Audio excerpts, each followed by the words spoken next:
अर्जुन उस समय केवल 15 साल का था। वह अपने गांव के सबसे चंचल बच्चों में से एक था। उसका घर खेतों और हरे भरे पेड़ों से घिरा हुआ था।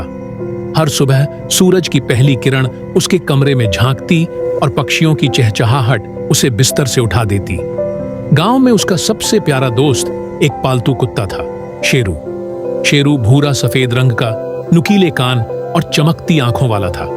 शेरू के अलावा अर्जुन के पास एक और अजीब लेकिन प्यारा दोस्त था, गोलू, एक छोटा सा हरा भूरा कछुआ। गोलू अर्जुन को उसके दादाजी ने गांव के तालाब से पकड़कर दिया था। उस दिन से गोलू उसके घर के पिछवाड़े बने छोटे से पानी के टब में रहता था। तीनों की दोस्ती गांव में मशहूर थी। अर्जुन स्कूल से आते ही शेरू को बुलाता और फिर गोलू को साथ लेकर खेतों की ओर निकल जाता। गर्मियों की दोपहर में अर्जुन और शेरू खेतों में दौड़ लगाते, जबकि गोलू धीरे धीरे घास पर रेंगता। बारिश के मौसम में अर्जुन गोलू को तालाब के किनारे छोड़ देता ताकि वह खुले पानी में तैर सके, और शेरू चारों ओर घूमकर उनकी रखवाली करता। जैसे जैसे अर्जुन बड़ा हुआ, उसकी पढ़ाई का बोझ बढ़ने लगा। 10वीं कक्षा पास करने के बाद उसके माता पिता ने तय किया कि उसे शहर भेजा जाएगा ताकि वह अच्छी पढ़ाई कर सके। अर्जुन के लिए यह फैसला आसान नहीं था।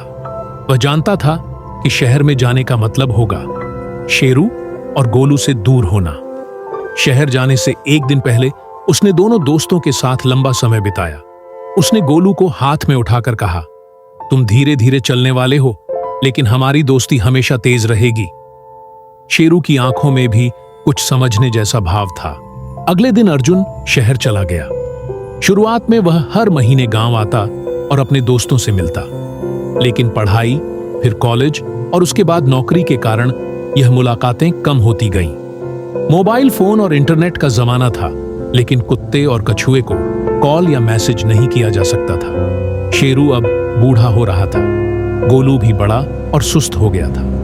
अर्जुन को कभी कभी उनकी याद आती, लेकिन वह शहर की तेज जिंदगी में उलझा रहता। फिर धीरे धीरे उसने गांव जाना भी बंद कर दिया। 25 साल बाद अर्जुन अब 40 साल का हो चुका था। नौकरी में अच्छी पोजीशन पर था, शहर में बड़ा घर था, लेकिन दिल में एक खालीपन था। एक दिन छुट्टी के समय उसने सोचा, क्यों ना गांव चलकर बचपन की यादें ताजा करूं। वह कार से गांव पहुंचा। गांव अब पहले जैसा नहीं था। पक्की सड़कें, नए घर